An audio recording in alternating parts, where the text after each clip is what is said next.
Assalamualaikum warahmatullahi wabarakatuh. Sahabat sekalian, karena kemarin ada yang nanya soal poligami, sedikit saya mungkin menyampaikan ayat Al-Quran, firman Allah Subhanahu wa taala, a'udzubillahi minasyaitonir rajim, faqihu ma taba lakum minan nisa'i mathna wa thulatha wa ruba', fa in khiftum alla ta'dilu fawahidatan. Hendaklah kalian itu nikah 2, 3, 4. Namun ketika tak mampu berlaku adil, cukup satu saja. Kalau kita pahami ayat poligami ini, sesungguhnya bukan terkait dengan perintah berpoligami, bukan, namun pembatasan jumlah istri. Karena di Arab pada waktu itu, yang namanya seseorang kok punya istri 5, 6, 7, 8, 9, 10, 11 biasa, apalagi orang-orang kaya. Jadi istrinya itu banyak-banyak.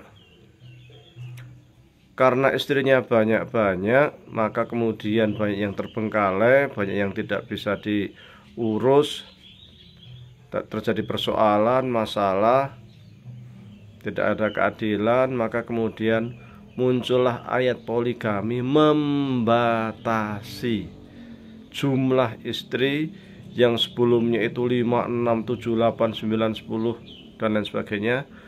Jangan segitu banyak, cukup 4 saja maksimal. Kecuali Rasulullah SAW boleh lebih dari 4 sebagai khususiatul Rasul, kekhususan hanya untuk Rasulullah SAW. 4 pun masih disyaratkan harus mampu berbuat adil.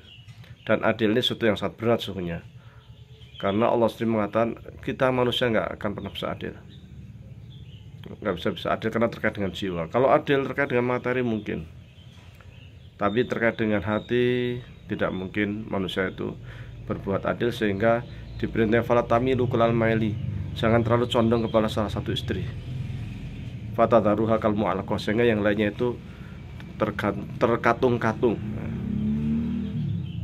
Itu sekiranya tidak bisa adil. Tapi yang jelas secara umum di dunia Islam sendiri memang terkait poligami ini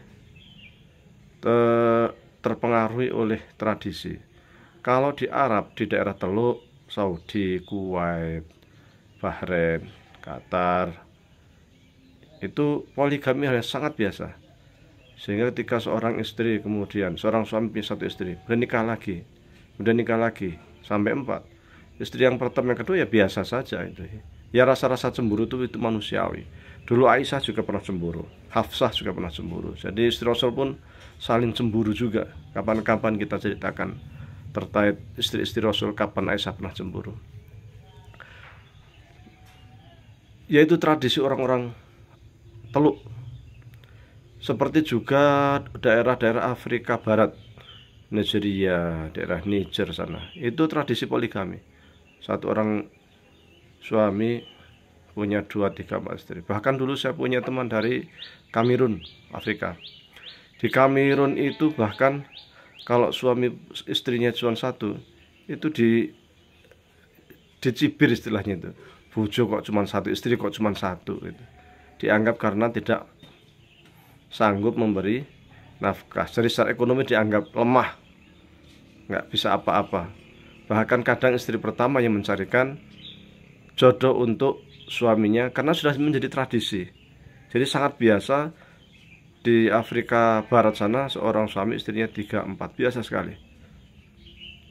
Tapi berbeda dengan orang-orang Arab di daerah Afrika Utara, Mesir, Jazair, Maroko. Mereka istrinya itu rata-rata 1 saja. Sehingga ketika mereka itu punya istri 2 atau 3 atau lebih, menimbulkan masalah di keluarganya. Umumnya menjadi banyak masalah.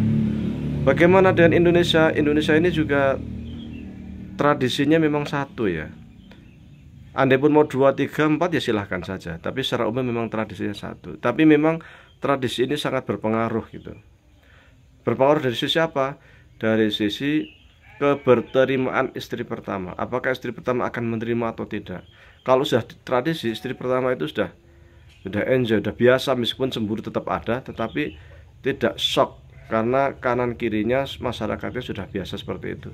Tapi bagi masyarakat yang secara tradisi itu hanya satu, ketika 2, 3, 4 kadang dipandang negatif, padahal sungguhnya tidak negatif. Secara syariat boleh, secara hukum Islam boleh. Kita tidak boleh mengharamkan sesuatu yang dihalalkan oleh hukum syariat. Kita ke hukum syariat mengatakan fangku matobalakum minanis matna wa thulatha ruba, yaitu hukum syariat. Membolehkan 2, 3, 4 ya sila, itu hukum syariat.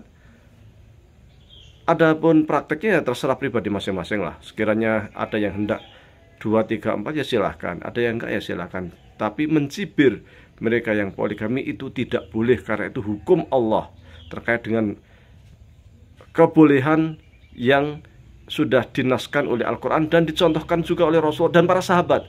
Banyak sahabat juga yang poligami, sangat banyak. Umar misalnya, ini juga poligami ya. Jadi banyak sekali sahabat juga yang poligami. Jadi tidak boleh mencibir, kembalikan ke pribadi masing-masing. Sekiranya ada yang hendak punya istri satu atau 2 atau 3 atau 4 silahkan saja. Namun memang tradisi ini juga mempengaruhi pandangan masyarakat terkait dengan poligami. Prinsipnya tidak boleh kita mengharamkan sesuatu yang dihalalkan oleh Allah Subhanahu wa taala. Yang penting ketika ada yang hendak poligami, silahkan pikirkan apakah Anda sudah bisa kiranya untuk berbuat adil kepada istri-istrinya atau belum, atau apakah kiranya kita akan berlaku zalim atau tidak. Nah, ini perlu juga pertimbangan, selain juga ada pertimbangan-pertimbangan lainnya. Wallahu alam. Assalamualaikum warahmatullahi wabarakatuh.